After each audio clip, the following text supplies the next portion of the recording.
Welcome back to my channel. Today we're going to be making this brand new pattern, and it is from Carissa at Needle and Inkers, and this is a collab with Jumping Mouse, and this is the Mookibii bag, and it is a slouchy bag. It's a tall tote that has all of these amazing straps on it and hardware everywhere. There is a more economical version that you can do, but I wanted to be sure to show you how you do it if you want to go all out.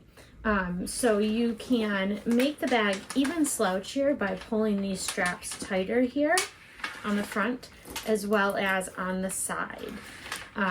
It does have a magnetic closure, so there's no zipper panel. You could make a recessed zipper panel if you really wanted one, but as written, it does not have one. It does have a zipper pocket on the inside, as well as a double welted slip pocket, which is awesome. I had actually never made a double welted slip pocket before this.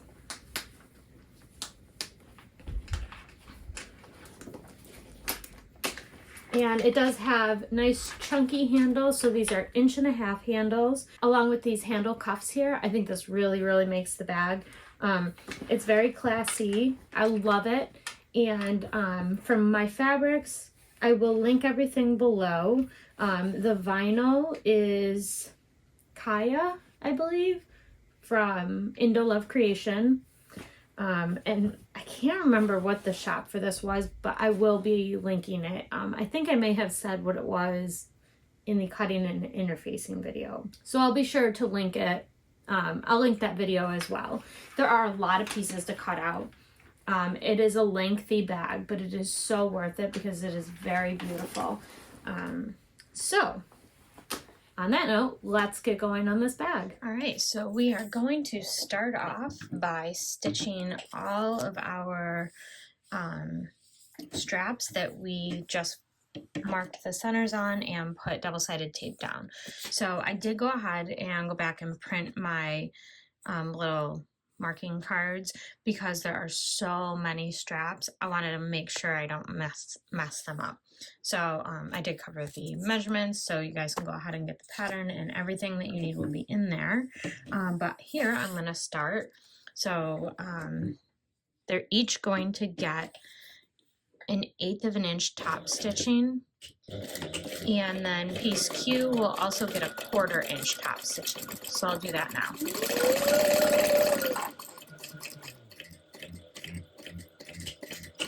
All right, so this is handle connector piece Q. You should have 4 of them. For this one, we'll be top stitching at 1/8 inch, and then we'll also be going back and top stitching at 1/4 inch as well. So I'm going to go through and do the 1/8 inch first.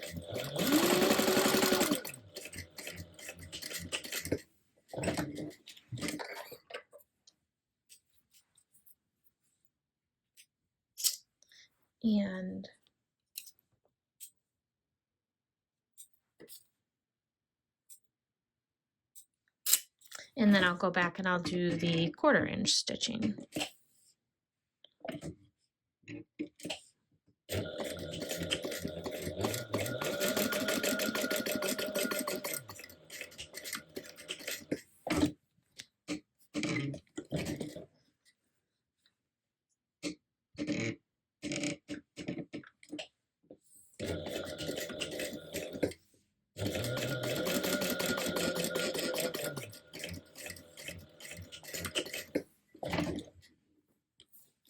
Alright, so this is what piece Q should look like when you are done. So I'm going to do that with all the other 3 Q pieces.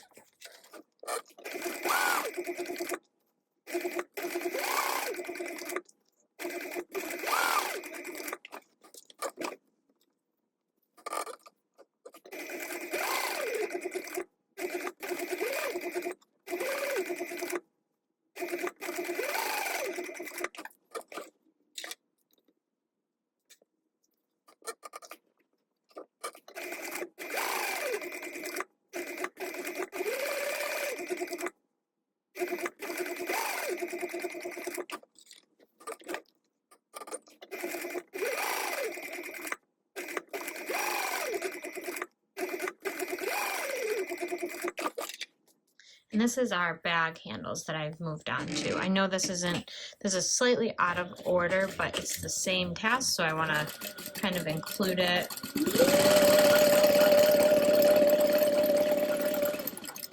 In this part of the steps.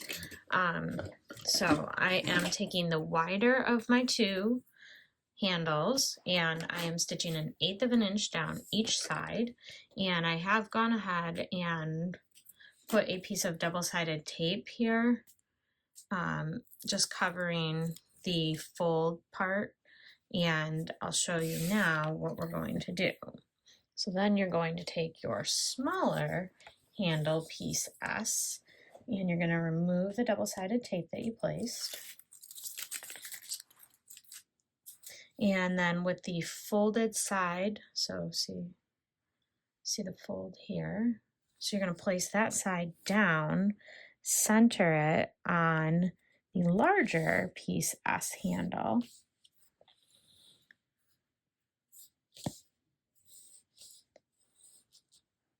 And now you're going to stitch one more time, and this time it's going to be 1/8 of an inch from the edge of the smaller piece S handle.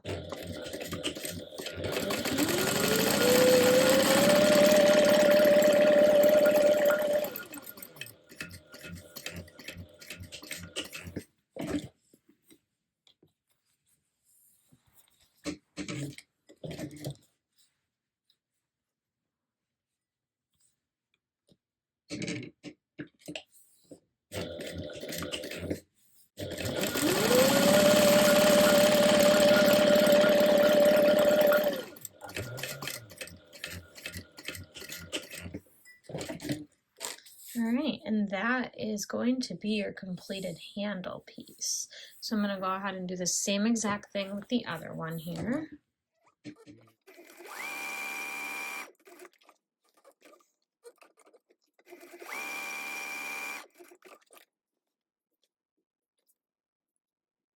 All right, and then one more time, I'm going to remove the paper backing on the double-sided tape and place this with the folded side down, centered along the strap. And top stitch 1/8 of an inch away from the small center strap.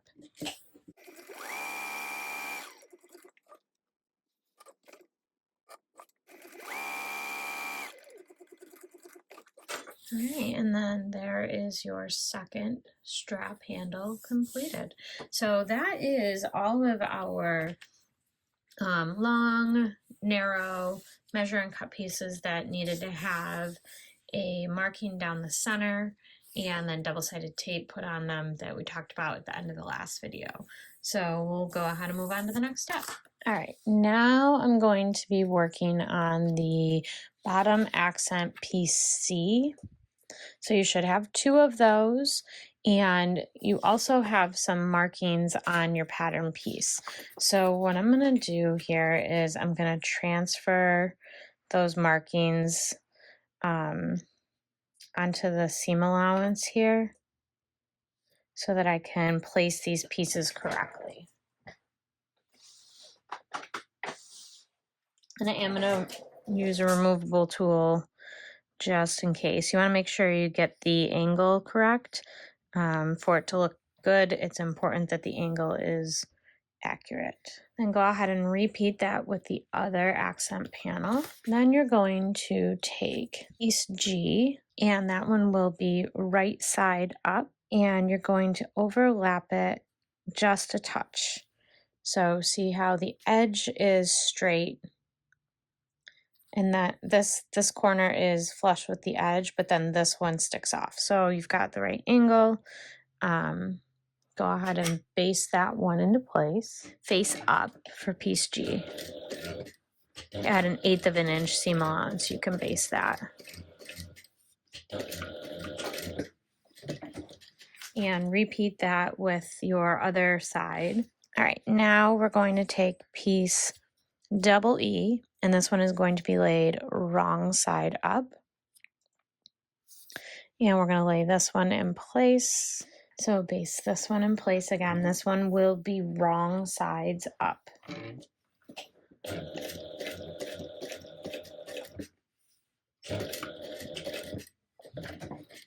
And we're going to do the same thing with piece double, or with piece E. So that was double E. Now I'm going to grab a piece E and lay it wrong side up. Make sure you've got the correct angle. And I'm just going to scoot this out of the way so I don't accidentally stitch over my piece G.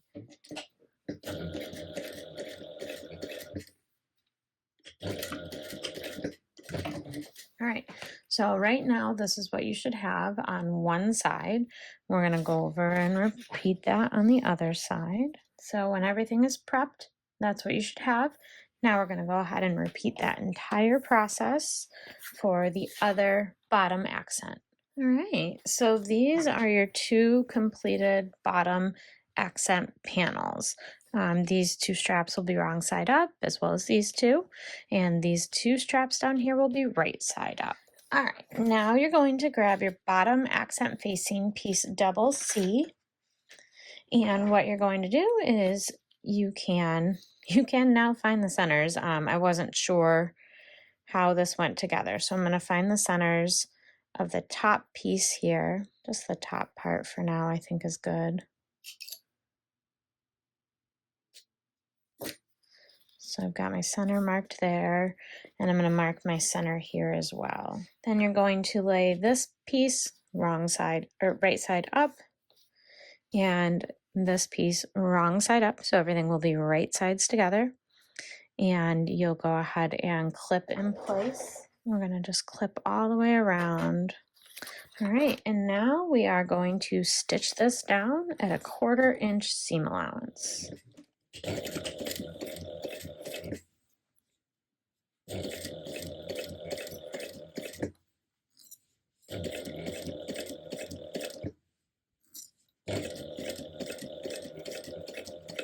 I'm just going to give it a little back stitch over these strap pieces.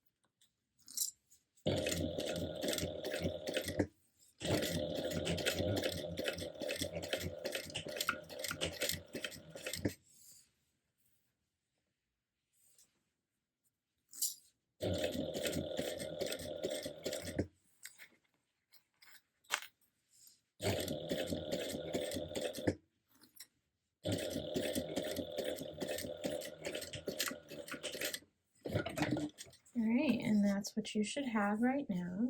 Okay, so I did double check. This piece will be left out of the seam allowance in case you were unsure at all like me. So I'm going to go ahead and do the same exact thing on the other accent piece. All right, so now I'm going to go through and I'm going to trim the seam allowance on the bottom accent facing as well as the straps so that it's half. So trim about 1/8 of an inch off. And I'm going to go back and read the instructions again, but I do believe I'll come back and make the straps smaller too. This guy's in the way. And then, yes, so then you're going to also trim bottom straps number 1 and 2 seam allowance to match. So I'm going to fold this back. Now we're going to turn this right side out, and we're going to roll the seam allowance. So we're going to push this seam allowance towards the facing side, it says. This is interesting. All right, let's do it. I've never done this before. This is called understitching. So I'm going to get as close to the seam allowance as I can without going through it. So for most people, that'll probably be 1/8 of an inch or so.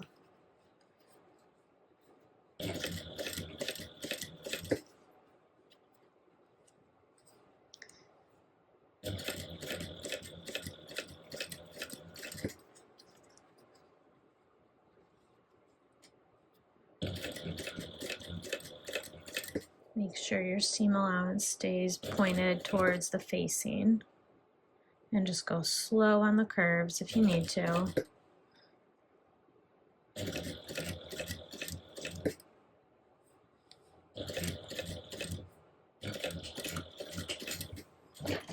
Oh, it's amazing looking. Pretty cool. All right, so that's what it should look like right now. So then I'm going to grab some double-sided tape, and we're going to put it about 1/2 of an inch away from this seam allowance. All right, so go ahead and take the paper backing off of your double-sided tape here.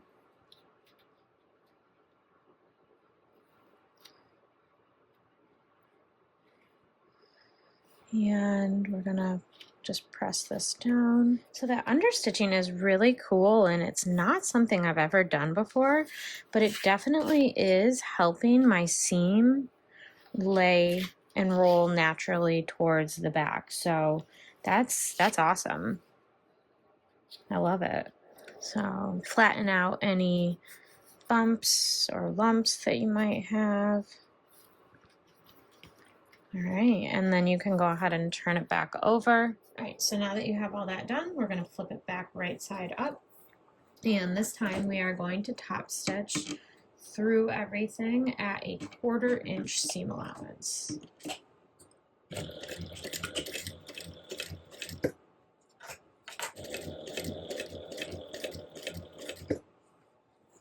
Just be mindful of this rogue strap here.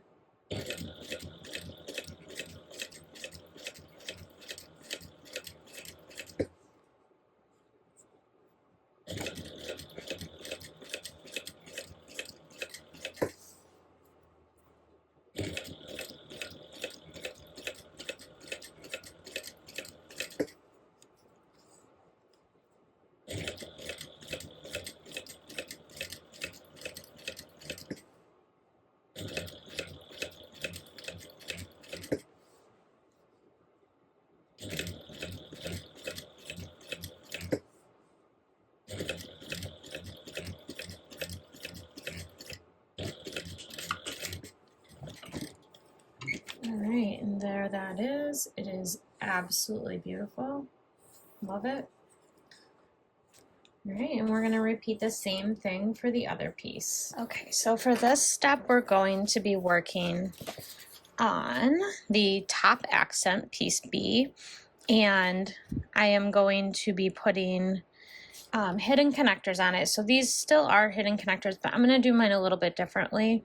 And what I did was I drew a line at 45 degrees from the bottom corner to the top, and I made this shape here. And then I'm going to trace it out on my fabric. So that being said, I'm going to draw this on the back of my fabric real quick, and then I'm going to get some scrap Decoville, and I'm going to fuse to cover this shape here that I'm drawing. So I'm going to fuse some Decoville light over that, and then I'm going to come back and draw the shape again if I can't see it enough to cut it through there. And this is going to just reinforce that piece because I'm going to be cutting into it. So you can only do this if you are going to be using a non-fraying material such as vinyl. If you are using a cotton or anything that can fray, you would need to do it as written in the pattern. So I have my pieces of Decoville light fused on here, and I can still see these markings, so I'm not gonna redraw them or anything like that. And then I also have my 4 adjustable They have to be the adjustable ones. The fixed bar ones did not work well. So they have to be the adjustable sliders, and these are 1.5 inches. You should have 4 of those. And then I have 4 of my piece Q that we top stitched at the beginning. So first I'm going to grab my little cutting mat, and then I'm going to get a ruler, and I'm going to, actually I lied, I am going to redraw these just so I can see it. So once you have these drawn, I'm going to take a straight edge and I'm going to very carefully cut from one side to the next. We're not going to cut this whole shape out, so you're going to start with the top, and then you're going to come down here at this side. And usually I like to have a brand new blade on my X-Acto, just so nothing gets janky.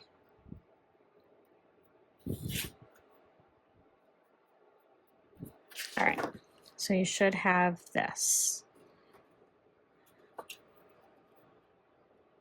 Even with a brand new blade, sometimes it's not perfect. All right, so you should have this. So I'm going to repeat that on all 3 other pieces. All right, so after you have your flaps cut, you're going to take all 4 pieces of your piece Q, and you're going to go on the back side, so the side that has the folded together part here, and mark a line halfway. And for this, I do usually have to use my zipper foot, so I have put that on.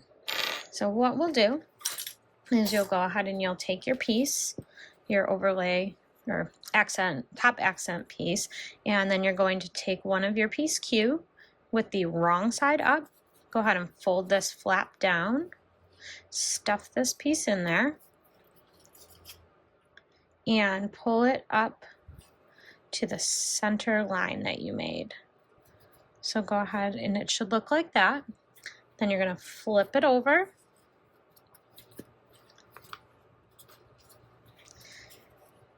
and you're going to keep it straight. So line it right up with that 1/2 inch or halfway mark. So you're going to keep it straight, turn it over, and stitch. So sorry, one of my kids is bringing up the garbage. It's so loud. So you're going to stitch right above the line that you made. It is important to keep this within the width of your strap.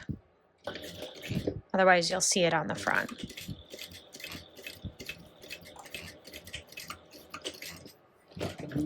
So see how mine here, it starts and stops on the strap piece still? That's what you want. Now you're going to go ahead and take one of your adjustable sliders, and you're going to thread it on the strap.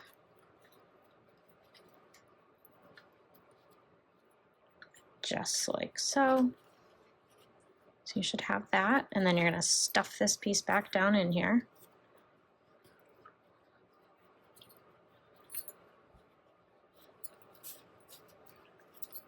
And pull tight.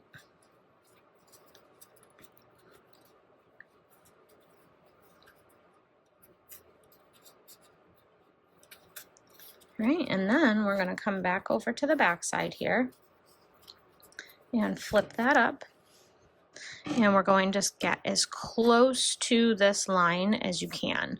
Now normally with a regular D-ring you'll be able to get a little bit closer than I will right now, but because we're using the adjustable bar, you're not going to be able to get quite as close, but that's okay because it'll still be totally fine.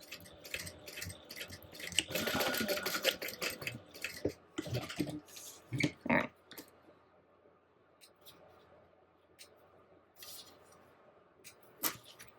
And then on the front, you should have this right now. So I'm going to go ahead and I'm going to repeat that for all other connectors. And then at the end, when we're all done, I'll go ahead and I will top stitch right along here and place a rivet right below it. So it'll be secured. Actually, we'll go ahead and we'll top stitch now. I was going to do it without my zipper foot, but I do think we really need the zipper foot for this part too. I don't like my zipper foot, have you noticed? All right, so for this one, you want to get, you know, close. And you can leave long tails so that you don't backstitch, and then you can just pull everything through at the end. So leave everything long, then come to the back here.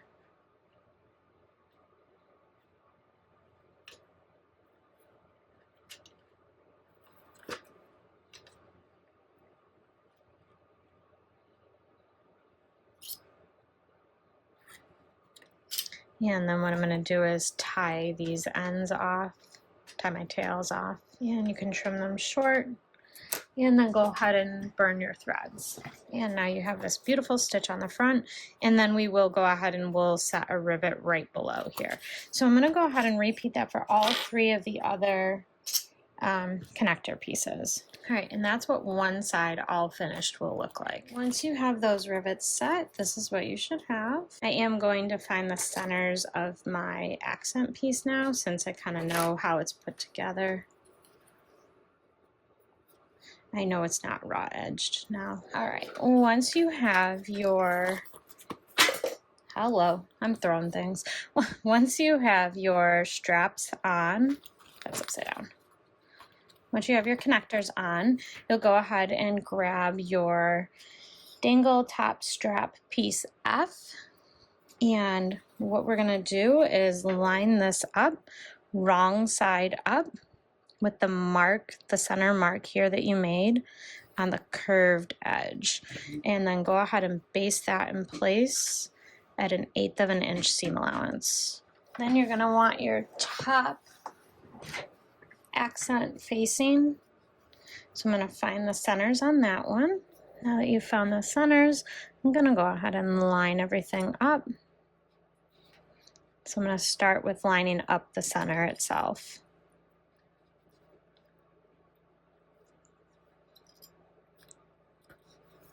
And then I'll keep the edges lined up.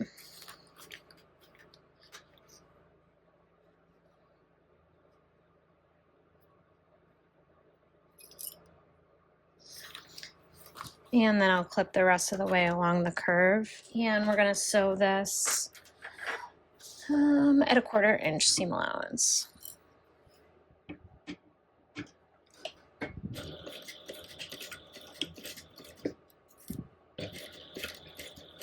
And I am back stitching over the strap piece here. All right, and go ahead and repeat that with the other one. All right, and now we are going to do just like we did with the bottom one. I'm going to trim the facing piece seam allowance only down to be half of what the other piece is. So just trim 1/8 of an inch or so off. All right, and now we're going to do the same thing. So we're going to push everything out towards the facing side. So now I'm going to go ahead and do this top stitching here. Make sure that your seam is pushed towards the facing and get as close as you can here to the seam. And this is our understitching, remember.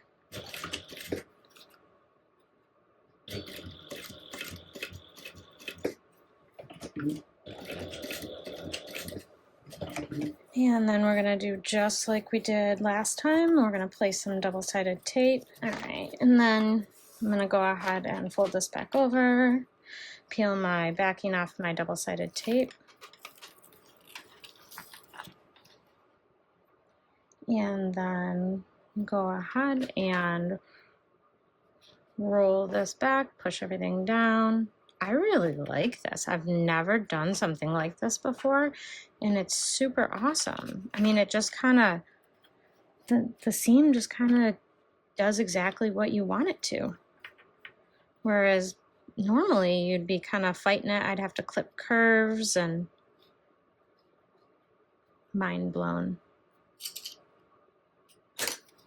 Okay, just make sure everything looks good from the front, and it does.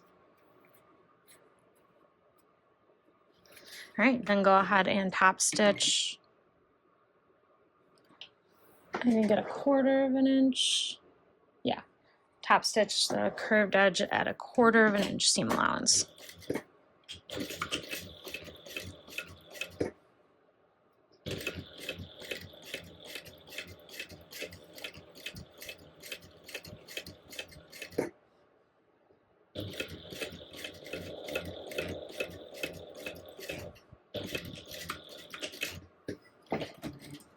All right, there it is completed. All right, and then I'm gonna go ahead and do the same thing on this side. All right, now you should have 2 front panel accents completed. Can't wait, it's so cool. All right, now we are going to move on to attaching the top and bottom accents to the exterior. So to start, I'm going to take my 2 main panels and I'm going to clip them together and sew down one side with a 3/8 inch seam allowance. So let's do that.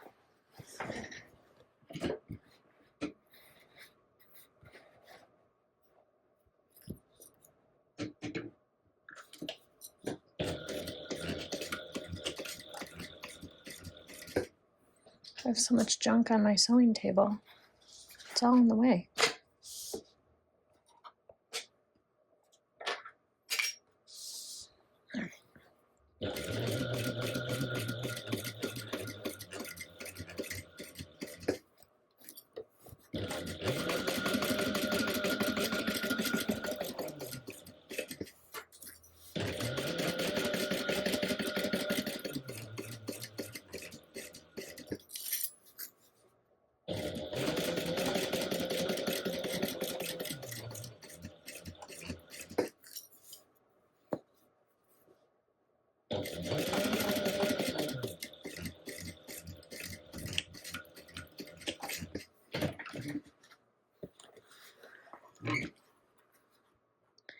And then we're going to butterfly the seam open and top stitch down each side with an 1/8 of an inch seam allowance. All right, let's sew down this. So I'm sewing down the center seam at an 1/8 of an inch away after I've butterflied it. So I'm just taking a couple stitches, reaching under, pressing everything flat, and then going forward.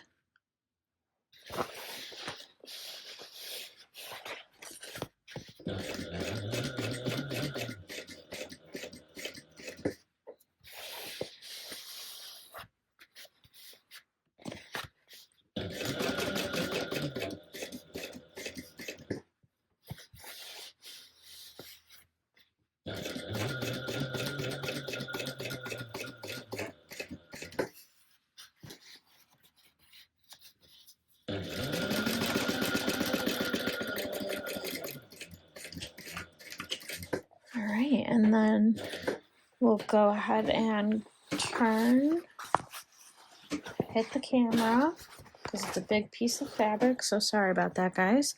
And then we're going to move over to the other side and come back up.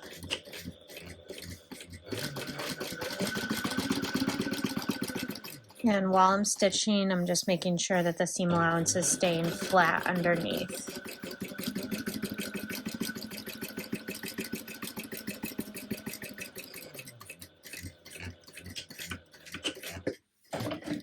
So now you're going to have this giant piece of fabric that I can't even get all of it in my frame.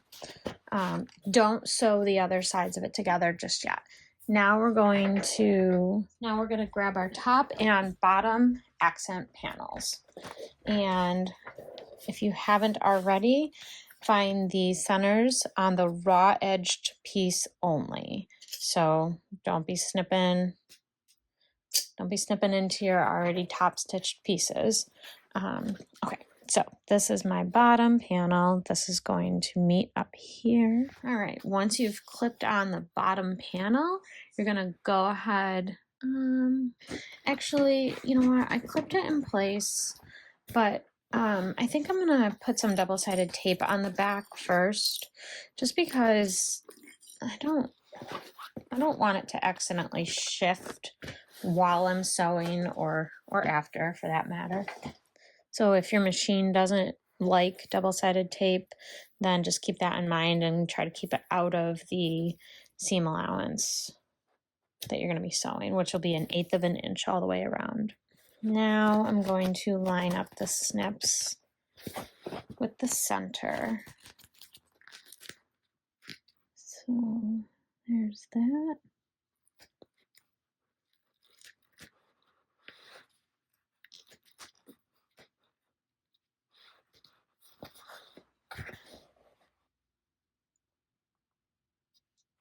Sorry, I keep hitting the camera. It's a big piece of fabric. Now I'm going to top stitch all the way around at 1/8 of an inch seam allowance.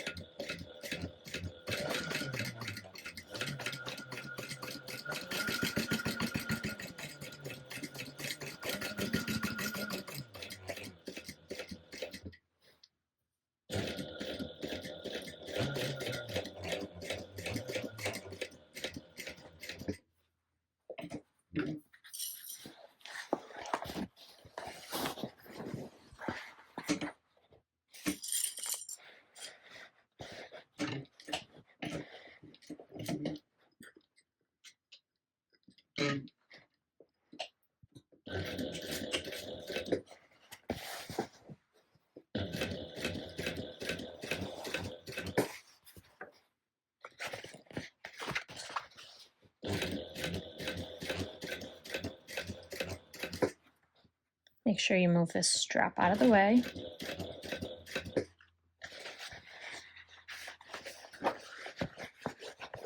It is a big piece of fabric to maneuver, so.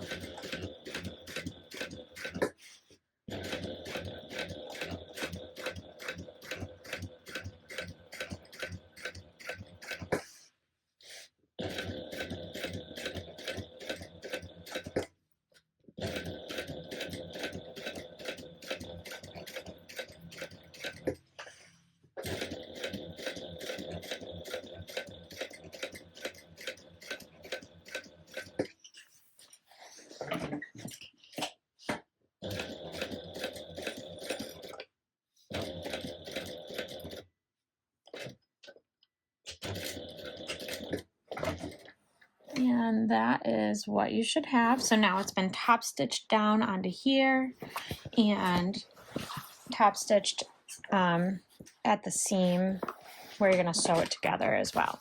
So now go ahead and grab your top accent. All right, now let's stitch this one down the same way.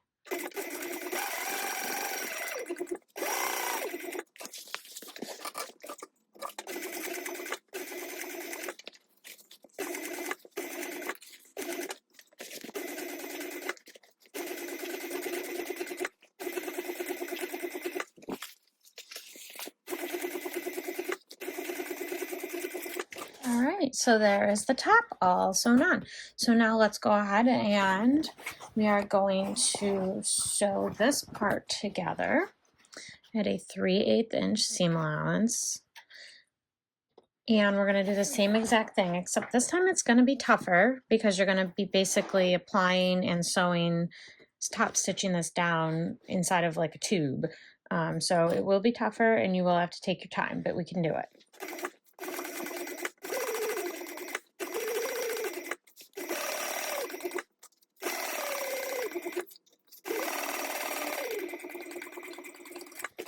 All right, so once you have the other side, you're going to do the same exact thing.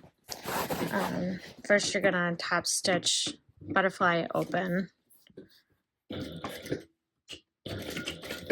It's just gonna be a lot tougher because you have the other side's already sewn. So 1 second, and I'm gonna move you guys to get a better view, hopefully. Now you should be able to see better, and I won't keep hitting the camera.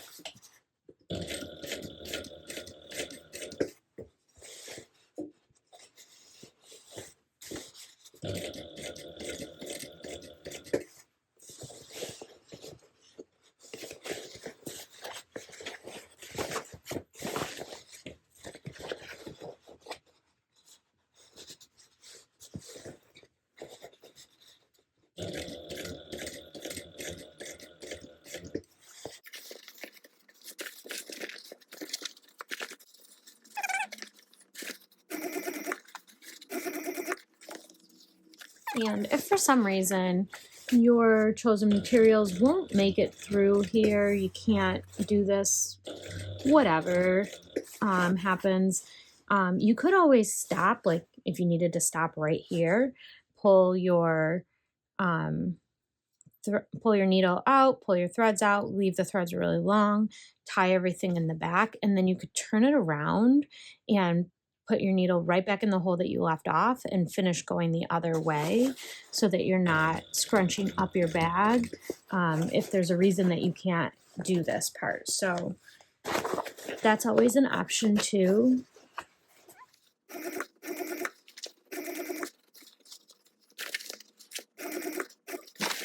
Now we're going to do the same thing for the other side. Top stitch this one too. I've already got my bag crunched up going this way, so I figured it was easier to cut the threads and just move back to the beginning again instead of pivoting and coming back down.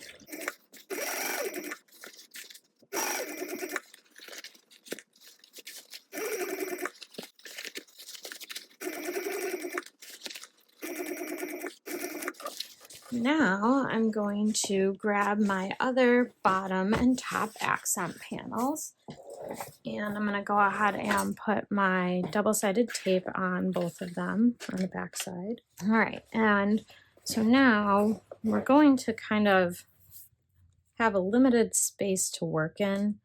I'm going to remove the paper backing off of all the double-sided tape. So now I'm going to line this up.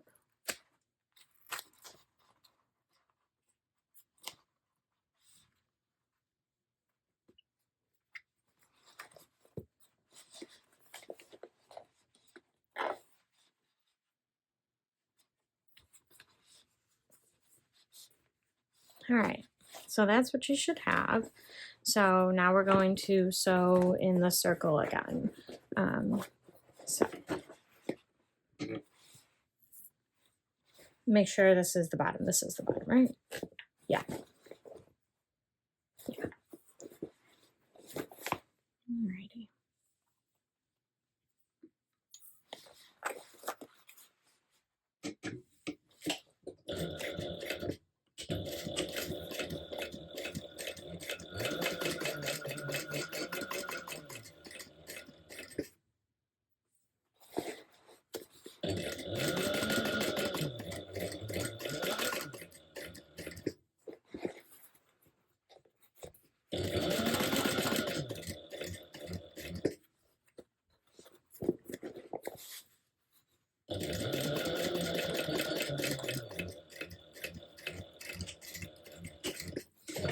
My bobbin sounds kind of loud. I'm gonna check it just before I go around the top part and make sure I don't lose bobbin chicken. Oh no, plenty.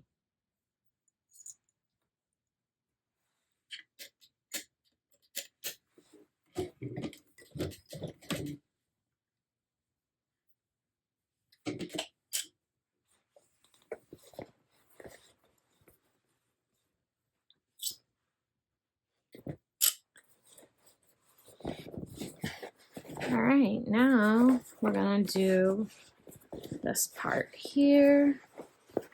There's not really a great way to get in here, but this is where having that double-sided tape on it is really going to help because it's going to prevent any shifting while you rough up your bag.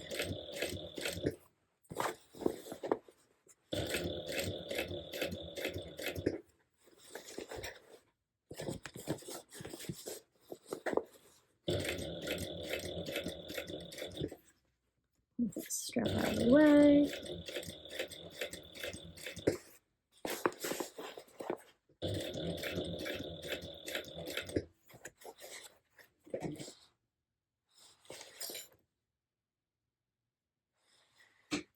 I think we have a skip stitch there. I know I'm weird. I can't handle a skip stitch though. Not on top stitching. And it's only a couple back, so I'm gonna try and pull pull everything through and out and through and out, like back and forth, so that I can just tie off and start in the hole that was skipped. So, not all bad. You guys know now how to fix a skip stitch if you choose to. Couple more.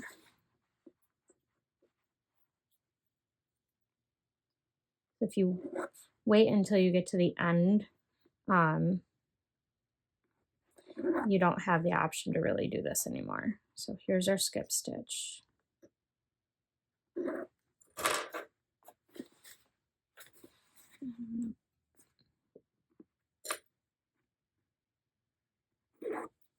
Okay, so now I have everything left on this side, and we've fixed the skip.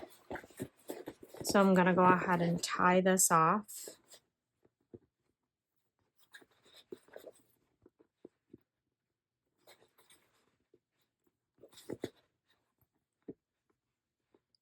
And I'm gonna leave my tails long when I restart after the skip.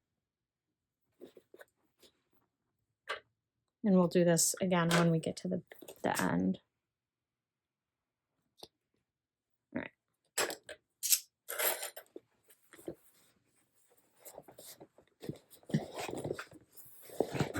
So I'm gonna make sure I leave my tails nice and long for myself.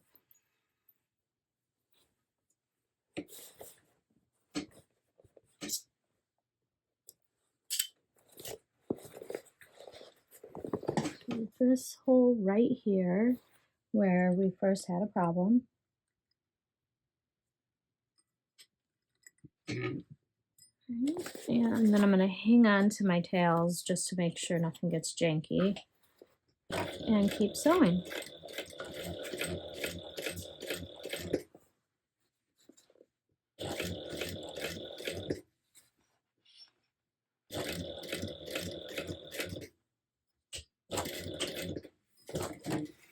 Okay, all right.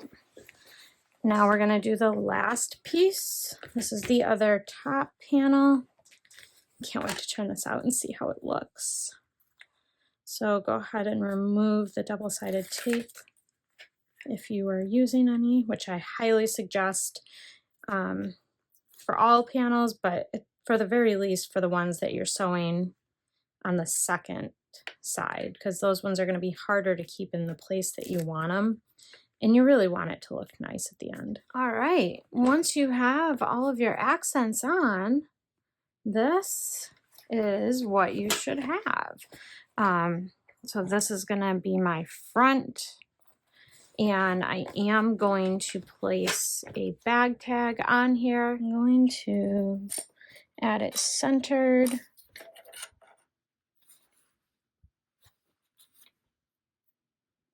I think I'm gonna go about 5 inches down. All right, next we are going to grab our hardware and start installing hardware. There's lots of it. All right, and we're gonna get our rectangle sliders out. So next we're gonna install our 3/4 inch sliders on the bottom. So what I'm gonna do is I'm gonna fold my strap pieces back, and on the back side, I'm gonna mark a line 2.5 inches down.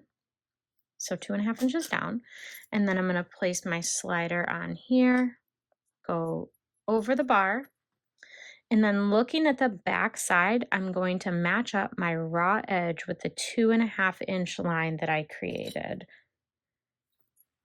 Then you're going to come over here and you're going to go ahead and you're going to draw a line centered right under the bar,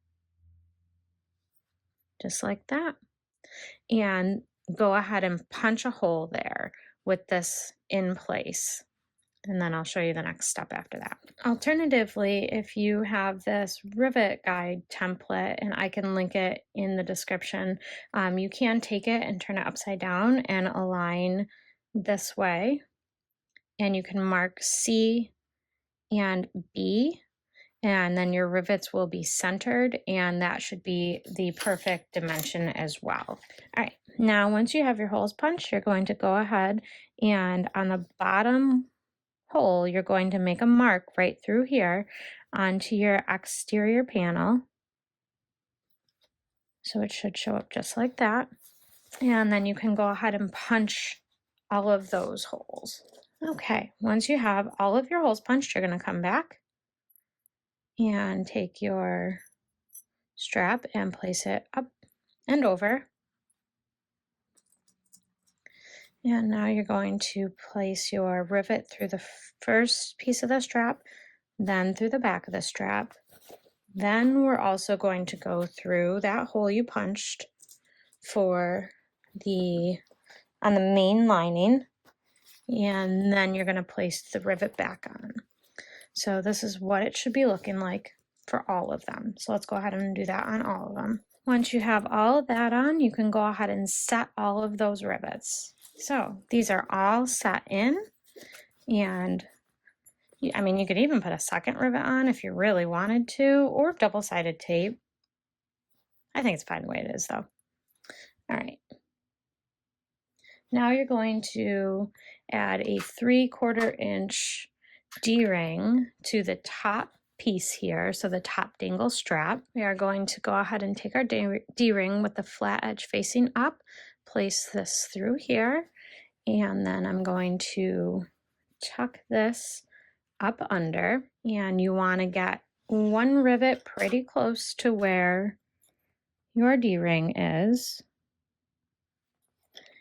and then the other rivet close to the seam.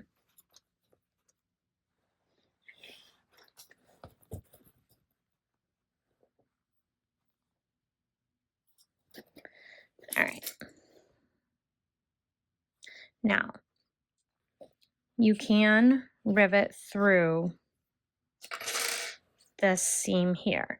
However, you'll want to make sure that you use an awl to get through here with your rivet, and don't punch, because you would perforate stitching and it wouldn't be good. It would weaken the integrity of your bag. So let's go ahead and make these punches. What I'm going to do is I'm going to punch these two, fold it up under, then I'm going to make some marks onto the other side, and I'll punch these two holes so that I make sure everything's in line. So I punched these two holes, so I'm going to fold this piece up and under, and then I'm going to go ahead and mark here and here. And now you have marks here and here that you can punch to match. Now we're going to put our piece back on.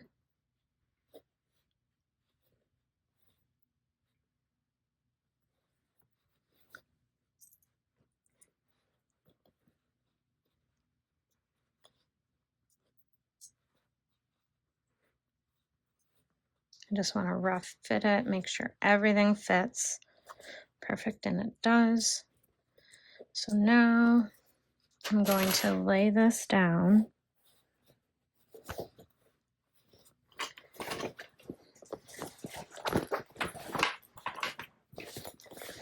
I'm going to lay this down, and it should be coming right along the seam there.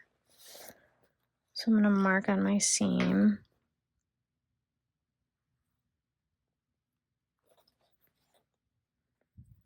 So here's one.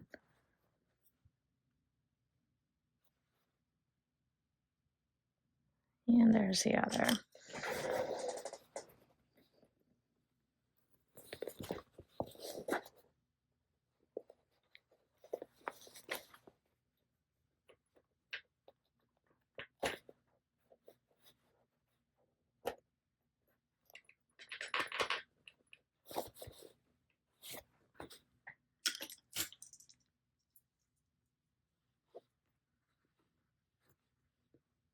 All right, take your rivet, place it in through here, and then in through here.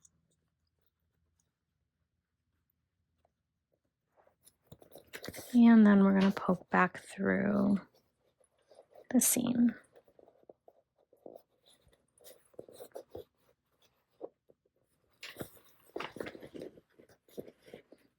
And see how it's just peeking through there ever so slightly.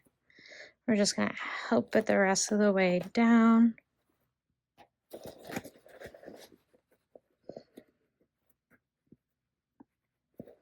Perfect.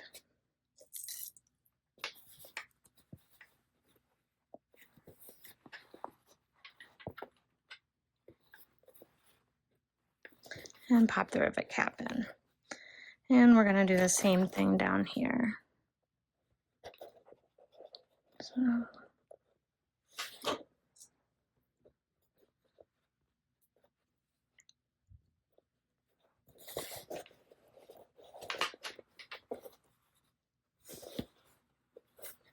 The only thing that would make this easier would be pointy rivet heads, but we make do with what we've got.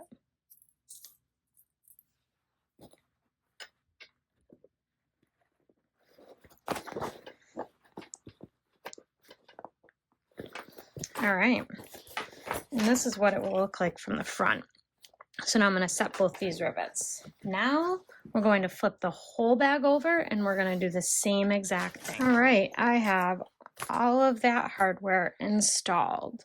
So now we're going to flip over to the bag base. We're going to stitch around with a 3/4 inch seam allowance without back stitching. So we're going to pull our stitches through, all that good jazz. So 3/4 inch. Top stitch length, go all the way around, no back stitching.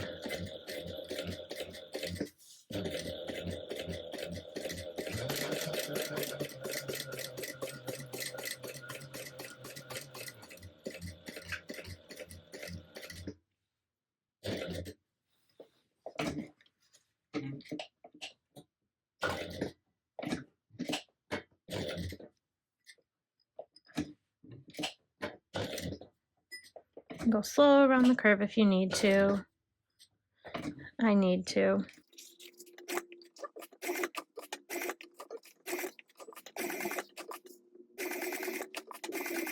And this is easiest to do before installing the purse feet. Just FYI.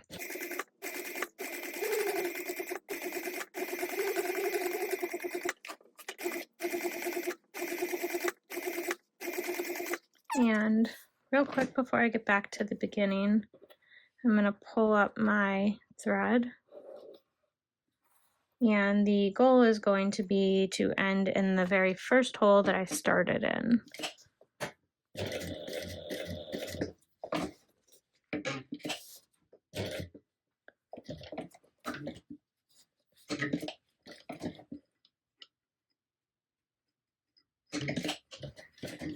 And leave long tails and pull everything to the back and tie it off like we have been. All right, there we go. So now I'm going to install my purse feet. And I am going to get my rivet purse feet and use those. So what I'm going to do is where I have all of these marks, I'm going to punch a hole, and then I'm going to take 5 posts out and 5 feet. And all you'll do is poke the rivet posts through the back side.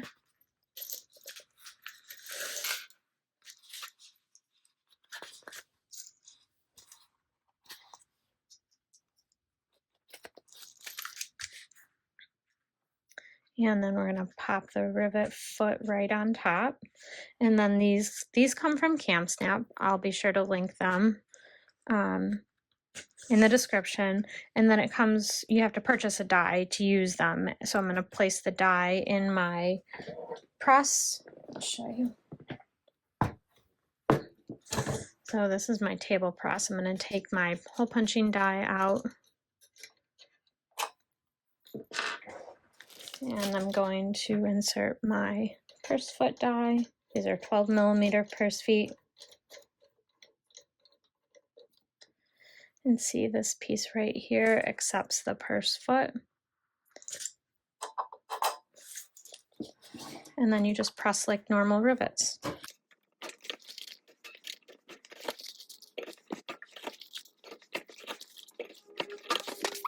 And there you have them. Now they're not coming out at all. And you could have put some foam. Usually I put a little bit of foam or something behind them, but they're not going anywhere. And You have purse feet. Now we're going to match the bag base up with your bag. Turn your bag right side out again. Or, sorry, wrong side out. Turn your bag wrong side out again. And I'm going to move you guys to an overhead view. All right. So now what I'm going to do is I'm going to take this, the back of my bag.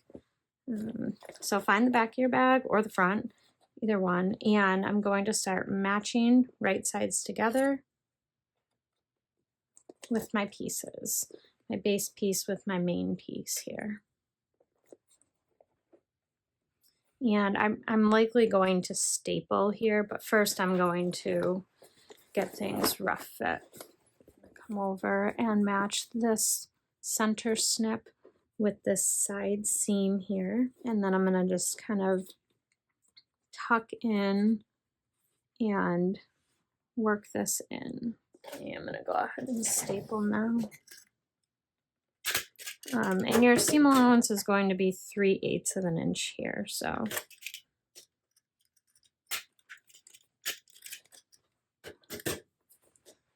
Keep that in mind when you're stapling. So to attach the base, I've stapled around the curves and clipped everywhere else. And we're going to go ahead and sew this on at a 3/8 inch seam allowance. You can sew it at a 1/4 inch first, which is what I'm doing, and then 3/8 if you'd like. Or in the pattern, she suggests sewing at an 1/8 of an inch seam allowance, just so you can remove clips and everything like that. And then you go back and sew it 3/8. So basting it on basically, however you want. Right. So I did the 1/4 inch stitching. The scissors are garbage. I'm gonna go through and pull out all of my staples now. We don't leave them in permanently. All right, once you have all your staples out, if that's how you chose to do it, now we're gonna go back and I'm gonna sew it at 3/8 of an inch. All right, because I'm not a very patient person, I am going to turn my bag out and see how we did putting the base on. I didn't trim my seam allowance yet. Shoot. I meant to do that first.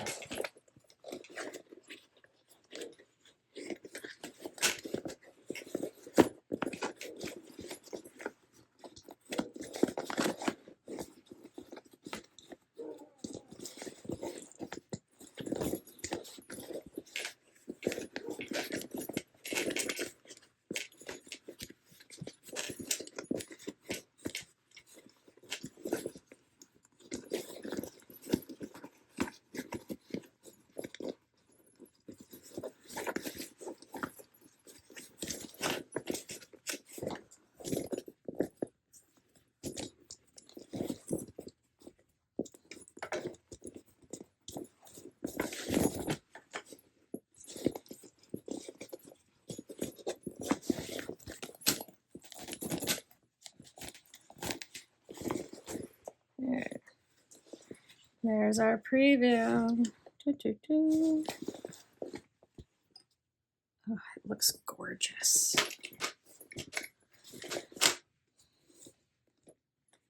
I can't wait to finish. So now that you have your base on, I'm gonna go ahead and trim the seam allowance down to a 1/4 of an inch. So now we are done with this part. So we're gonna set the exterior to the side. For this next step, we're going to go ahead and install our lining magnetic snaps. So I transferred the markings from the pattern piece onto the back here. And then I'm going to place the washer, the center circle of the washer, right over the dot that I made. I'm gonna mark these 2 lines here. And then I will go ahead and make slits in the fabric.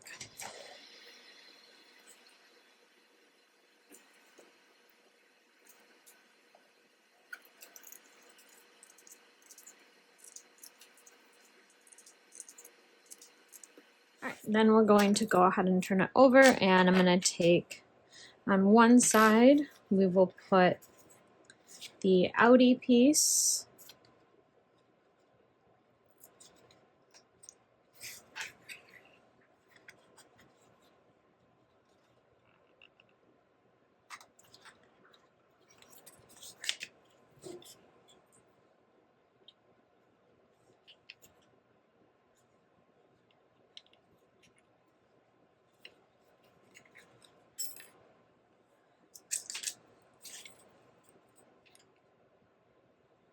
This is one with super strong prongs. Holy smokes. Oh my god. I can't even squish those.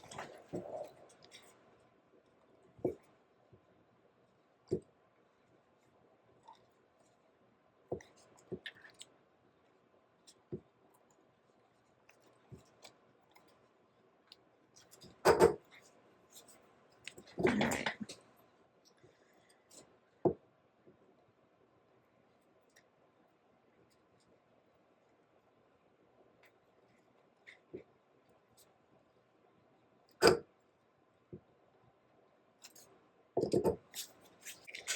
Alright, there's those. So let's do the other side. Alright, and then I'm going to put some 1/2 inch duct tape over the prongs and metal pieces, just to protect the lining of my fabric from the metal. You don't have to do this, but I like to make sure it doesn't rub against anything and ruin it and wear the fabric down. All right, and then when the bag is closed, that's what it'll, uh-oh, did I put them on upside down? Oh no. Huh. All right, perfect. Okay, so we are all set with these pieces for now. Once we have the snaps installed, we'll set them to the side. And now we have our lining pieces remaining. So we'll need a piece of zipper tape and our zipper pull. All right, so we're gonna go ahead and start to make our zipper pocket. So first take your zipper pull and you can place that on the zipper, and we're gonna have it all the way to the right here. Then you're going to take this piece, your small top piece M, and you're going to lay this right side up. Then you're going to take your zipper and you're also going to lay that right side up and go ahead and baste that together at 1/8 of an inch.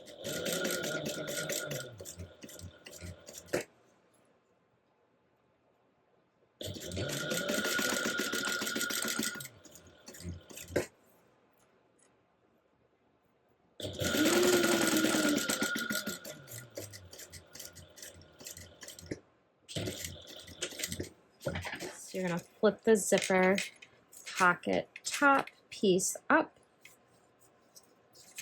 and flatten that out. And then just to keep that there, I'm going to go ahead and stitch that at 1/8 of an inch again.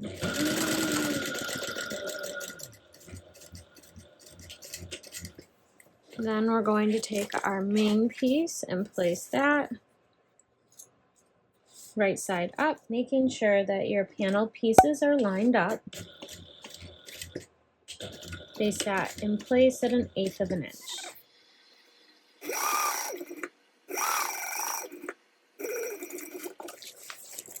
And then I'm going to do the same thing with this one. I am going to just kind of fold it down and just to keep it flat, stitch right back over that same stitching again. So I put my zipper pull on the wrong way. So whatever I told you in the beginning, do the opposite of that, because you want your zipper like this now. So you want it on the right hand side, but closing still towards the left when you're working on it.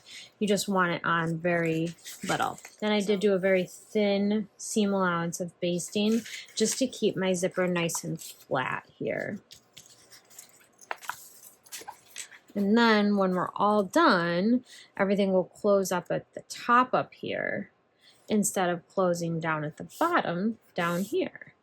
So your seam will be hidden up here, which is amazing. All right, next you're going to take your piece L's, so you should have 2 of them. All right, so we're gonna go ahead and we're going to take both of our piece L's and we're going to draw a line 3/4 of an inch in from each side.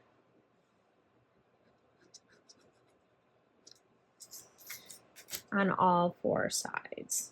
And this is going to create a box that is 1/2 of an inch tall by 7 inches wide and is centered for you. All right, so that's what you should have. And then in the corners, you'll want to draw your little carrots. That's what you should have. Do that on both pieces. Then you're going to take one of your lining bottom pieces, so one of these giant large pieces, and one of your piece L. You're going to center it 2 inches down from the top edge. And it is. And you're going to sew only the top and the bottom lines here.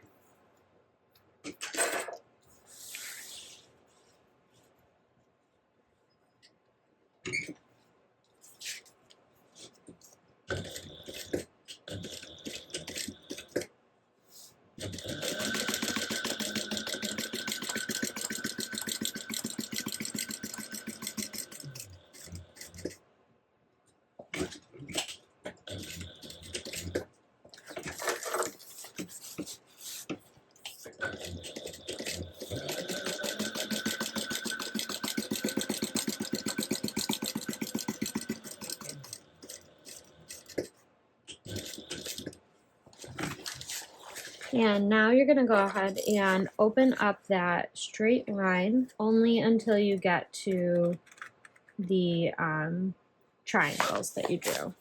From the triangles, you're going to just snip to the corner stitching, but don't snip the stitches. So now you're going to turn the zipper pocket facing through the opening, and if you're using a cotton material, you'll want to press it. I am using a canvas, waterproof canvas, so it's got a PVC backing on it. It's not the best thing to press. All right, once you have it centered on here, we're going to go ahead and start top stitching everything down, and I'm going to start a little ways in, right about here. All right, we're going to start here, leaving ourselves enough room to pull the zipper pull into the pocket.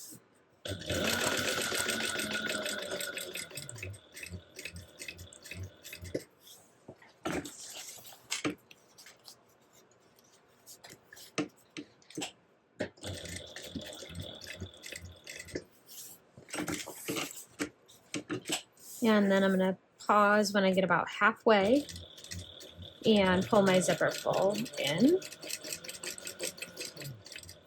So I'll stop there. I'm going to trim my tails while I'm at it.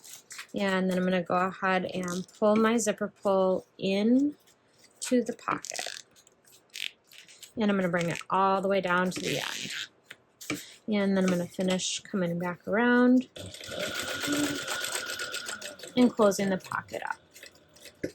Making sure that you keep the little triangles inside, so you don't want those to poke out. That's important.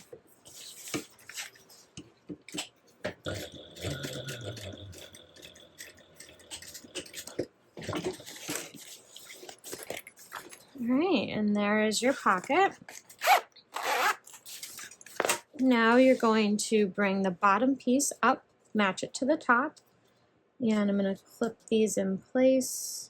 Now I'm going to flip it over, and I'm going to pull this away, and I'm going to stitch up the sides at 1/4 of an inch seam allowance.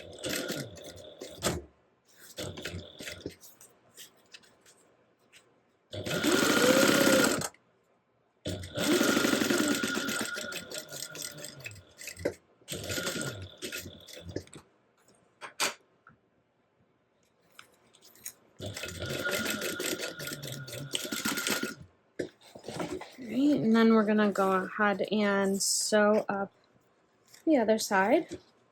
Same thing, 1/4 inch seam allowance.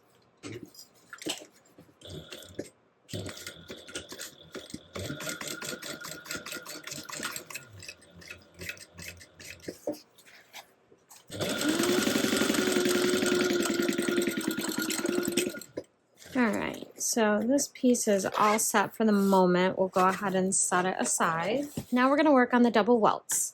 So we're going to place piece N double welts right sides together, and you're going to mark a 1/2 inch in on each short side. And then I'm also drawing a line right down the center here very lightly on here. And I'm just doing it on one piece. I'm going to clip everything together. All right, and then what I'm going to do is up until that 1/2 inch mark line, I'm going to sew a tight stitch on here. So I'll drop it down to a 3 on my machine. Back stitch well. When you get to that line, back stitch, and then come back up. Now once you're past the line, go ahead and increase to a basting stitch. So I'm going to do a 6.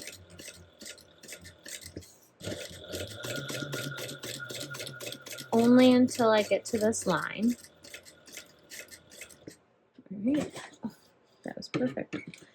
Ended on that line, so I'm going to drop back down to a 3. Back stitch well, and go to the end. So this is what you should have. You should have tight stitches on the ends and large stitches in the center. Then we're going to open both pieces up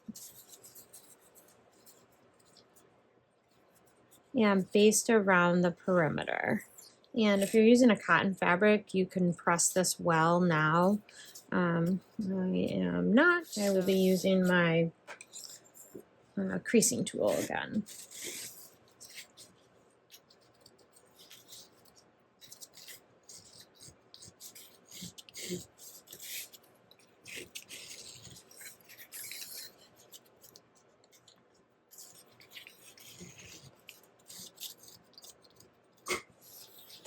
Alright, now you can go ahead and stitch around all 4 sides.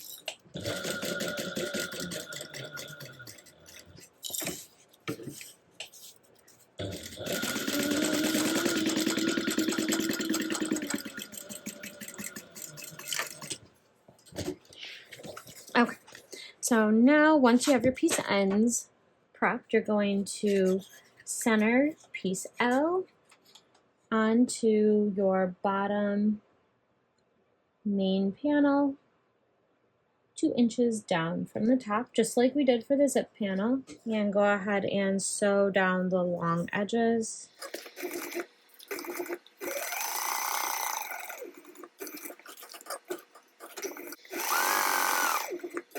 And we're going to open this piece up down the line just like we did with the zipper pocket, only go to the triangles. And now we're going to go ahead and turn this pocket just like we did with the other one. And I am going to place some double-sided tape here. I accidentally cut over here, so I was trying to fix that, and I don't know. I think it'll be okay. I have a hard time getting the waterproof canvas to stay without pressing it, so I'm going to try taping it this time, see what happens. If it doesn't work out, you'll never see it. No, that's not true. You will. All right, so I've got everything folded in, minus my tiny little mishap here. Place piece N, and then we're going to go ahead and stitch all the way around our box. So basically, in place of a zipper, we're putting that double welt piece N that we made, and I'm going to stitch that bad boy on.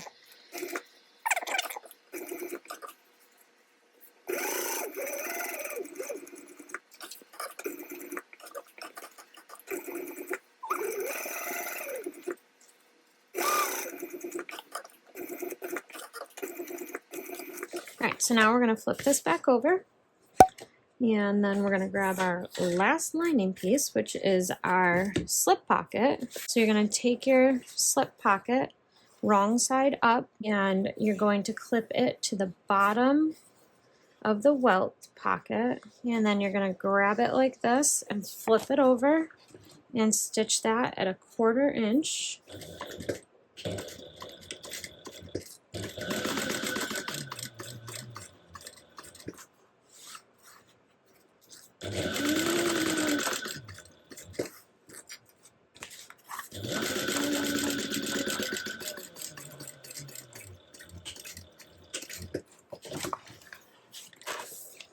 Then we're going to flip this down and carefully, without sewing through your lining, piece K, so keep that still out of the way,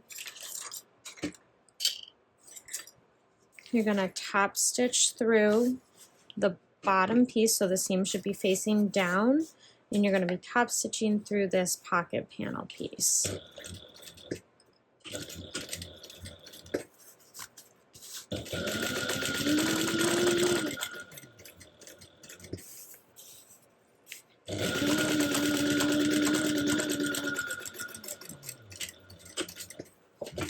So then you're going to take your pocket panel piece and fold it up to match the top welt, and you're going to sew that together at 1/4 inch seam allowance.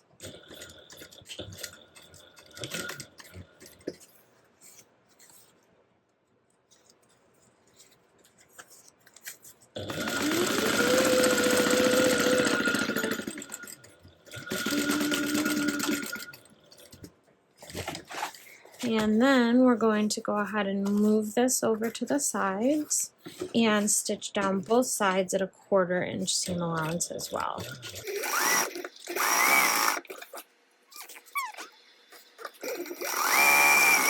So then we are going to use a seam ripper, and we're going to carefully open up the basting stitching that you had here. I feel like I should have done that beforehand, but at any rate, it'll be fine. Everything's fine.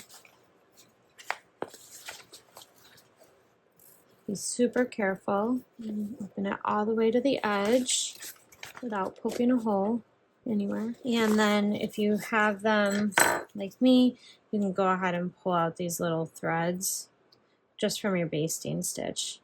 And the reason we used such a big stitch is this right here, so you're not trying to tear apart teeny tiny little tightly sewn stitches. Instead, you can pull out further spaced stitches. It's easier to get them out, and there's less of them. Although the only downfall to that is that you have to pick out these little pieces, because I don't enjoy that, but it's okay because this actually looks really pretty. I've never, I know the designer is going to die when she hears me say this, but I've never actually made a double welt pocket before. So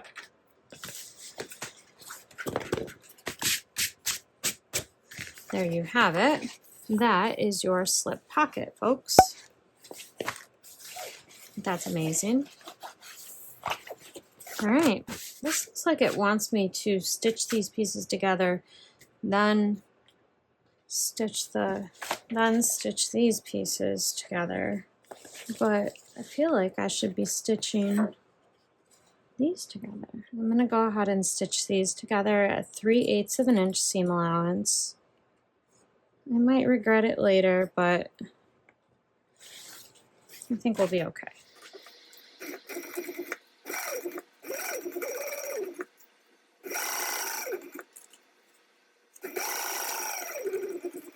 And I'm going to top stitch. I'm going to top stitch through the top with 1/8 of an inch seam allowance.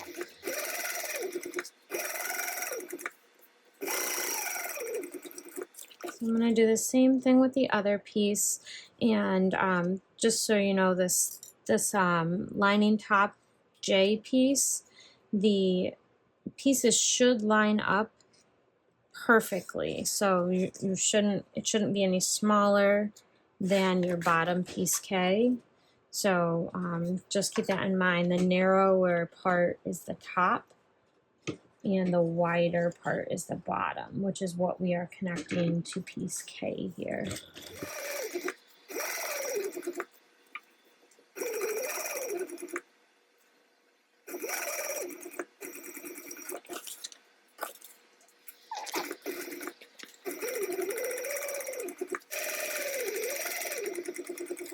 Now we are going to snap these together, make sure everything lines up, and it does.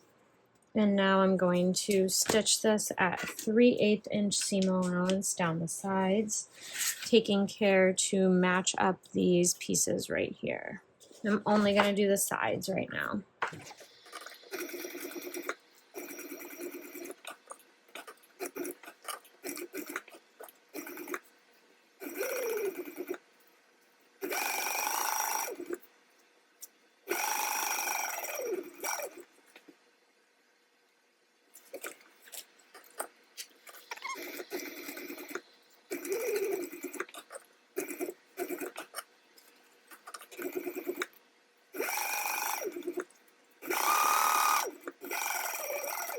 We're almost done. Now I'm going to take my bag with the wrong side out, and I'm going to turn my lining right side out, and I'm going to go ahead and stuff my lining inside of my bag.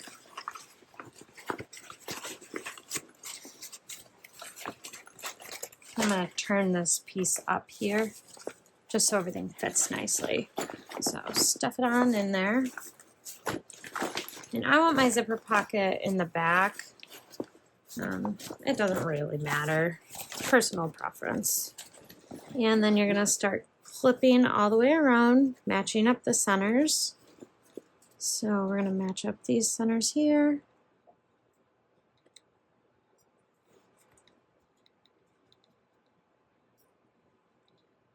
And then I am going to butterfly open these seams on my top exterior panel like this and match it up with my lining. So you'll have this, match them up and clip that. Do that on both sides. So I'm taking it and just matching up the seams like that. And now we are going to sew this together at a 3/8 inch seam allowance all the way around. So let's do that now.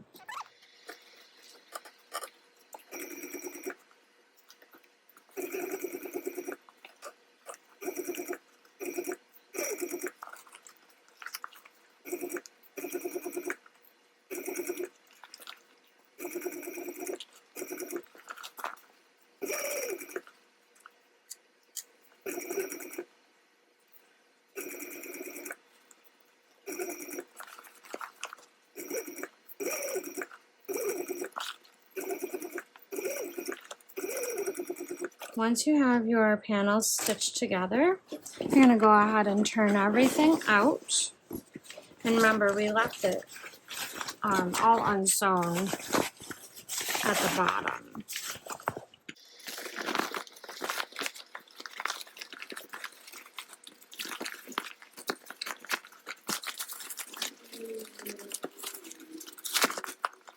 All right, make sure that you push out all of your seams.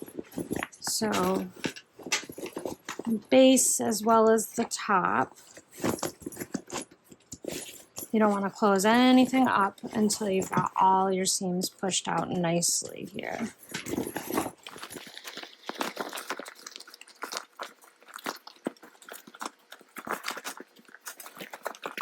Now we're going to unzip this pocket here that we left open. I was supposed to cut open the slip pocket. So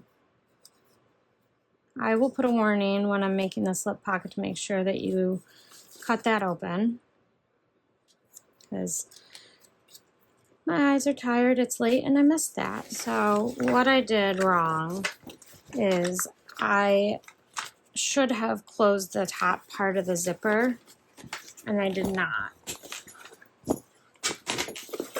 But I also should have cut open the slip pocket for final construction and did not.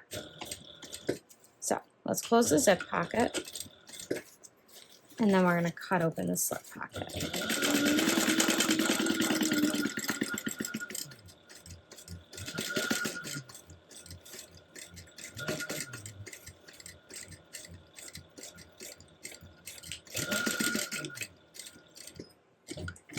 Now we're going to bring out the slip pocket, and I'm just going to cut a very small amount right off of the bottom here, like 1/8 of an inch. All right. Now we're going to pull our bottom lining panel pieces through there. Stitch closed at 3/8 of an inch.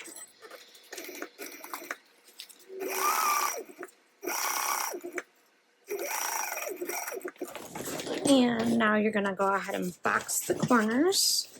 So we'll go ahead and pull everything apart. And I'm going to nest my seams. That's how I prefer to do it. So I'm going to have one facing one way, one facing the other. Stitch that closed at a 3/8 inch seam allowance.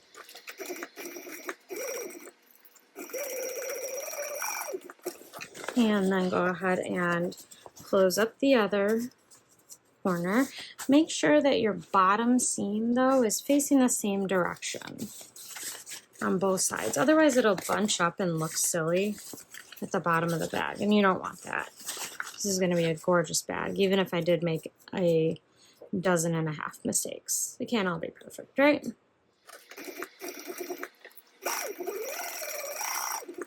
All right, now go ahead and push the lining back in. And then to close back up this slip pocket, I'm just going to fold it over on itself by about 1/4 of an inch on each side.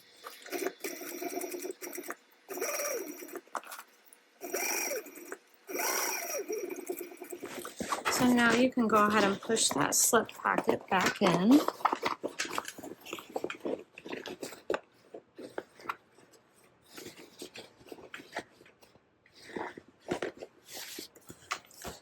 Now we're going to go ahead and fold the lining back into the bag.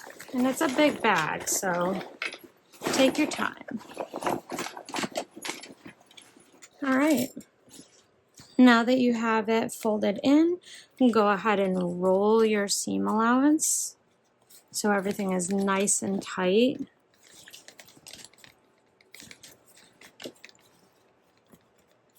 Gosh, this is gorgeous. All right, and I'm gonna just check my bobbin real quick because we're gonna be top stitching, and I wanna make sure that my bobbin isn't almost empty like it is. So this will have been 3 full bobbins and part of a 4th one. 1, 2, 3, yeah, 3 full bobbins. And I mean, I might have been able to get away with that one, but that's not a chance I'm willing to take. Not with this beautiful thing. All right, once you have all your seams rolled, we're gonna go ahead and flip the bag back out, but like all is one. And you don't need to do this if you're confident in your bobbin's stitch. I'm not. Sometimes it's great. Sometimes it's horrible. Not horrible, but not what I would want on the outside of my bag. So I would rather just struggle to flip the bag back out one more time.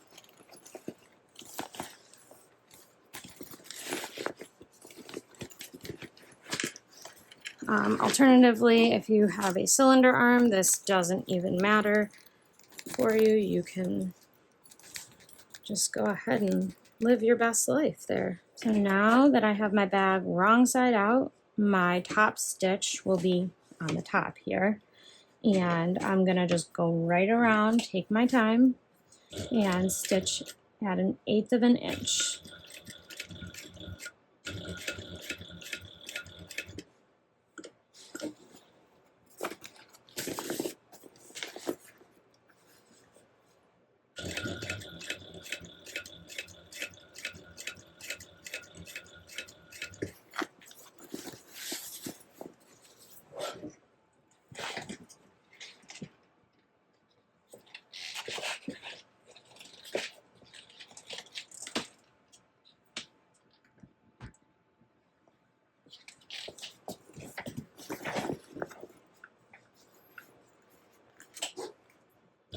Some of these seams are thick.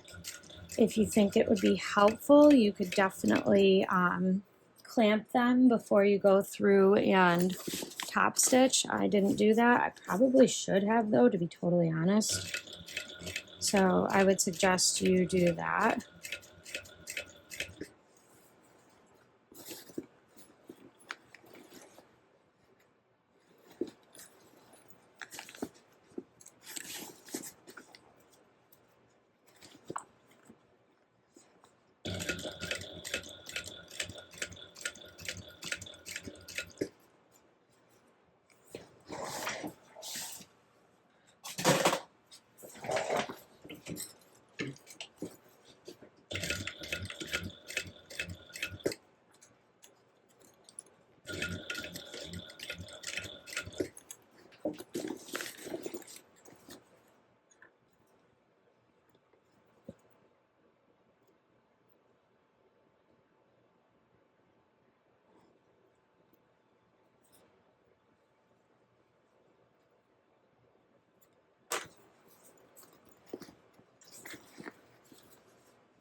All right, you can go ahead and turn your bag right side out again. All right, your bag is all top stitched. All right, so now you are going to fold in all of the piece G, and we're gonna rivet those. So you can use this tool if you have it.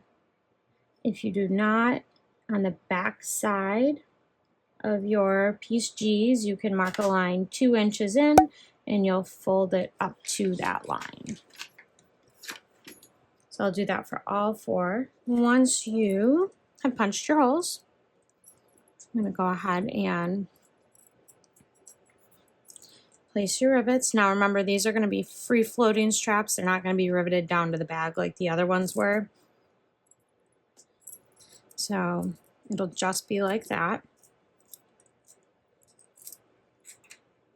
Now we're going to work on the middle strap H. So grab your swivel clasps and your strap H. And you're going to place your swivel clasp like this.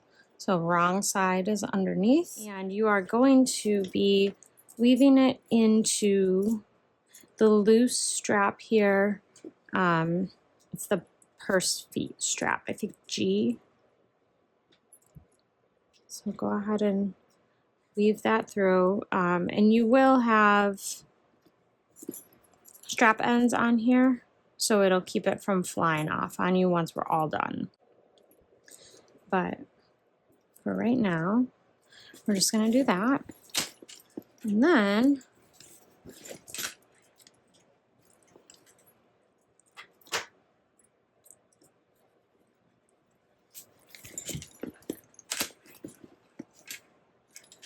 there we go. And then we'll go ahead and we'll do the same thing on the other side. All right, now we're going to work on piece R. So we will be drawing a line lengthwise down the center of the handle cuffs. So go ahead and do that on each one of them. And then I'm going to take my 1/2 inch wide double-sided tape and go right down the center line that you just created with it. So it's the same exact thing that I did for all of the other pieces that we prepped in the beginning. So if, next time I make this, I would do these piece R's in that step as well. The instructions just didn't include it in that part, so I didn't think to go back and look and see how they were assembled. But now we know. So then we're going to fold each edge to the center line that we drew, just like the other pieces in the beginning.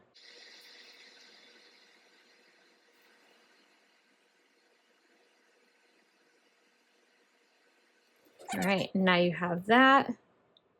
And go ahead and do that with all 3 other pieces.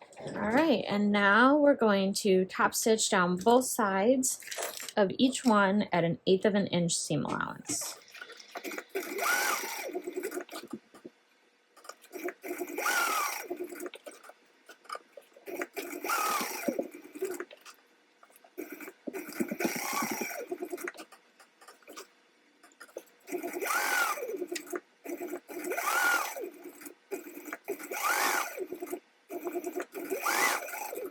All right, now we're going to be attaching some of these straps. So you'll take your piece D and double D and thread each one of them through the bottom half of the bar here.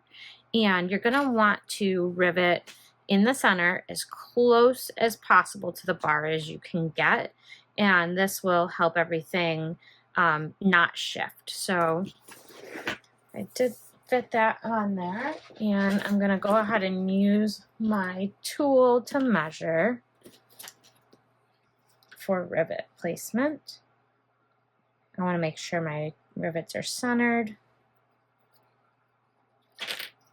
So you'll have a total of 8 straps that you'll be doing this with. So I made 2 marks. I marked hole A and hole C, and then I'm just gonna make sure this fits the way I want it to before I punch the holes. So,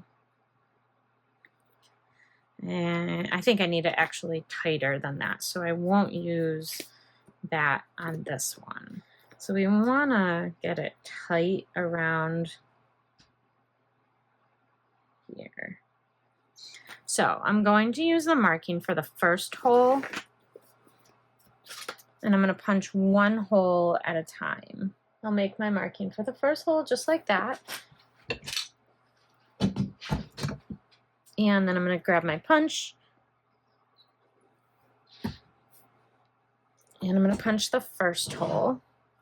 Then I'm going to take it back to the bag, place this in here, and get it really snug up to the bar. Leave enough room for your rivet. But I'm going to now mark through this hole here. And now I have where my other hole should be punched to get everything nice and snug.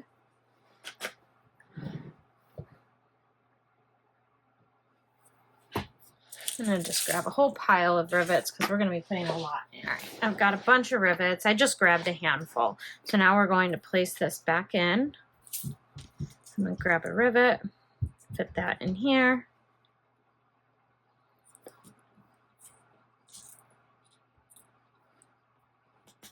And pop it on. And that's actually pretty tight.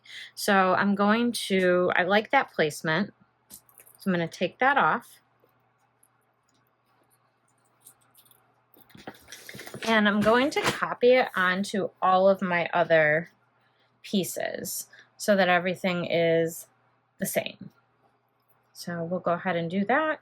And I'm going to copy the punch marks, and then I'm also going to punch everything out here. So I'll see you back here when that's all done. All right, once you have all of your holes punched, go ahead and take your straps and we're going to thread them all back on. So to thread them on, everything should be right side up. It's going onto the bottom part of the bar. I'm going to put my rivet posts through. And then my cap. And I will press them all at the same time. So let's go ahead and attach all of these straps, and then I'll be right back. All right, so now I have my pieces riveted on. I'm just going to clean up the threads. Some of them are fraying. All right, and now we're going to go ahead and take the outer strap and thread it through this slider here, and take the inner strap and slide it through this slider that is closest to the center of your bag. So you should have this right now. Repeat that on all the other 3 spots. Then we can go ahead and install our strap ends onto each one of these straps. So I'll show you how to install the first one, and then I'll do the rest off camera. Okay, so to install these strap ends, I'm going to take each strap and I'm going to fold the edge over by about a ½ inch-ish, maybe 1/4 inch, however tall your strap end is. And then I'm going to pop this strap end right on here.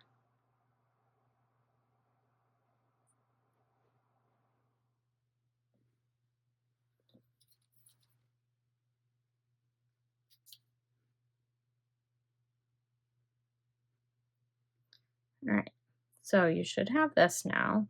Make sure that your strapping is tucked nice and tight up in there.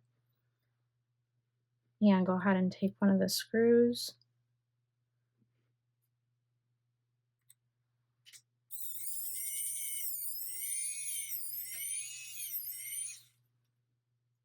You want to make sure everything is staying exactly where you put it. I didn't screw that one all the way in. First, I want to get the other one in too. It's important to make sure nothing shifts when you're doing this. I have had that happen and it totally ruins the strap end look. So I'm going to tighten them both just until the screw is no longer, until you can't feel the screw here when you scrape your hand across. So now on the front you have this, on the back you have this, and on the inside there was enough room for your screws to hold tight. And if you have any little threads popping out, just go ahead and melt those with your lighter. So that is one. I'm going to go ahead and install all of the rest of them all over the bag. So you're going to install them on both pieces here on the front and on the back. And then you're going to have an end to install here as well. So go ahead and do that and I'll meet you back. All right, so now I have all of these beautiful strap ends on, and the last thing we have to do is to install the handles. I'm going to make some holes to punch for the bag rivets. So we'll go ahead and mark, if you're using the same tool, hole C and B on both ends of the straps. If you're not using this tool, then you can make a mark on the back side up 2¼ inches, 2½ inches up, and then fold to the line. So I'm going to go ahead and punch these. And then you can put one side of the handles in, and you can rivet. I'm gonna just put the cap on for now. I'm not actually going to set the rivet just yet. Depending on the materials you used, you may or may not need a longer post rivet. This seems like it'll hopefully work. Then you're going to grab your handle cuffs. So we're gonna go ahead and wrap the cuff around snugly. And I'm gonna make a mark where I wanna sew. Put these two together. Geez, which for me is 7/8 of an inch. All right, well, seems like that's right. So I'm gonna sew just to the right of that line. So closer to the raw edge. But yeah, 7/8 of an inch. I'll do that on all 4 of them and then I'll be right back.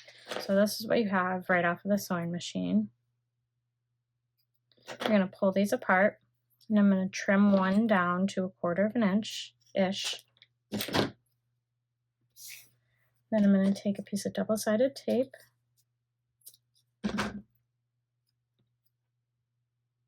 Stick that there. Pull this out and lay it flat. So lay this whole thing flat and then fold this over.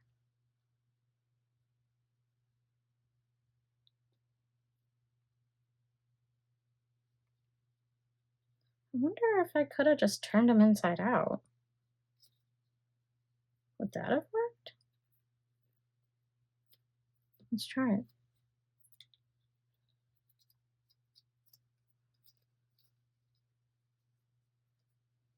Oh wait, no. But actually, if I sewed them the other way, I could do that. I'm not going to change it now, but I feel like that might be easier, so.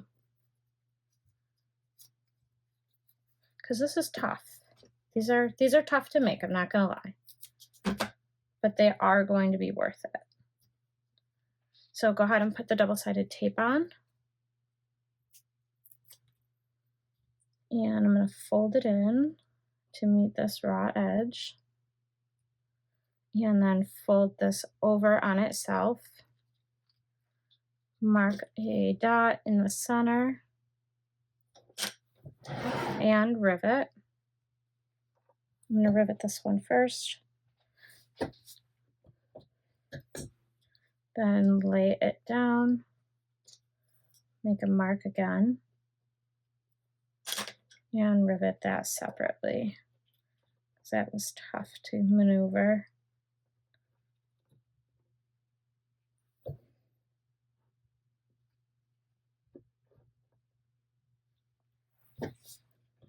Okay. Grab your rivet and a cap.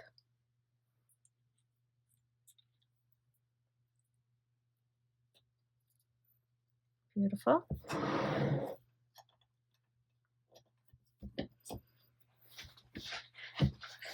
And now we're going to take this one. This is why you only riveted one piece down, and we're going to put this on here.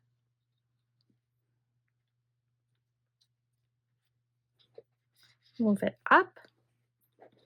Insert this part.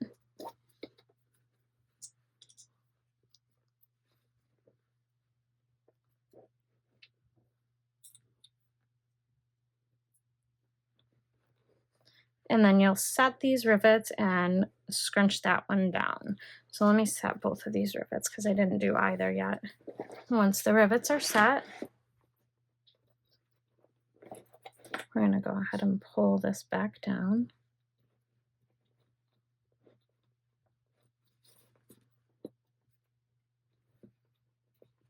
And you can cover the rivet, you could not cover the rivet. The idea, I think, is just to cover up the raw edges here from the strap. So I'm just going to pull it all the way down. Alternatively, you could use strap ends. I do not have any in 1.5 inches, so that would not have been an option for me. You could make the strap a little bit longer and fold it over twice. By no means are these required, but I do think they are beautiful. That is for sure.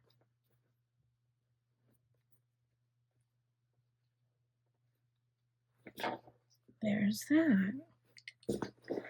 So that is our back strap. I'm going to go ahead and do the same thing for the front, and then we're done. That's it. You did it. Give yourself a big pat on the back because this was a lot of work, but so very worth it.